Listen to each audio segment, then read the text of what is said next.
ఆదుకోండి అన్నా చంద్రబాబు నాయుడు గారు, పవన్ కళ్యాణ్ గారు అని అరిస్తే, బయటకొచ్చి గొంతెత్తి అడిగితే కూటమి రాజకీయంతో పాటు పోలీసు వ్యవస్థ కూడా కలిసిపోయి ఆమెని జైలుకి పంపించే వరకు ఎవరు నిద్రపోలేదు.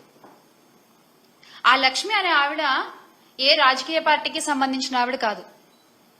వివాదాలకు దూరంగా ఉంటూ భర్తను పోగొట్టుకుని పిల్లలతో జీవిస్తున్నటువంటి సగటు మహిళ.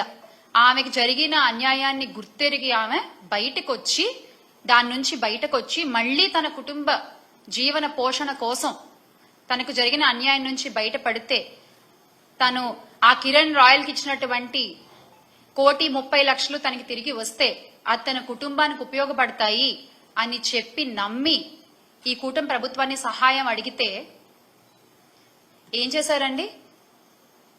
మీరిచ్చిన తీర్పు ఏంటి? ఆవిడ అరెస్ట్. అంటే బహిరంగ సభల్లో, అధికారులతో సమావేశాల్లో మీ మాటలు కోటలు దాటుతాయి. మహిళలకి ఏమన్నా అన్యాయం జరిగితే కడుపు రగిలిపోతుంది, కడుపు తరుక్కుపోతుంది. మహిళల safety is my utmost priority అని మాట్లాడినటువంటి గొంతులు ఈ రోజున ఎందుకు ఒక్క మాట కూడా మాట్లాడట్లేదు? మీ పార్టీ నాయకుడేగా. ఎందుకని? అంటే ఇవన్నీ మాటల వరకేనా? చేతల్లో ఇవేం కనపడవా? ఒక ఆవేశం, అదంతా ఏమైపోయింది? ఈ రోజున ఆవేశం అంతా ఏమైపోయింది?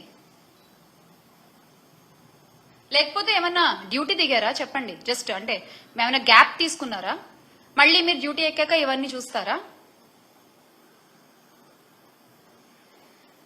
రాజకీయ ముసుగులో ఒక మహిళను వంచి మోసం చేసి, అంటే ఎంత సిగ్గు విడిచి ఆమె బయటకు వచ్చి ఇదంతా జరిగిందంతా చెప్పి 30 సవర్ల బంగారం తీసుకున్నాడు, మా అధికారు వస్తున్నాడు, 1,30,00,000 నాకు కావాలి అంటే అత్తగారి నుంచి వచ్చిన ధనాన్ని, నగదుని, బంగారాన్ని ఆ లక్ష్మి అనే ఆవిడ ఆయనకి ఇస్తే, ఆయన ఈ రోజున మాట్లాడే మాటలేంటి? తిరిగి అడుగుతున్నందుకు గొంతు పిసికి చంపేస్తా, నీ పిల్లలు పెద్దవాళ్ళు అయ్యారని ధైర్యంతో మాట్లాడుతున్నావా, వాళ్ళ కాళ్ళు విరిచేస్తా, ఏ పోలీసు వస్తాడు, ఎవరు చూసుకుంటారు అని చెప్పి మాట్లాడే మాటలా?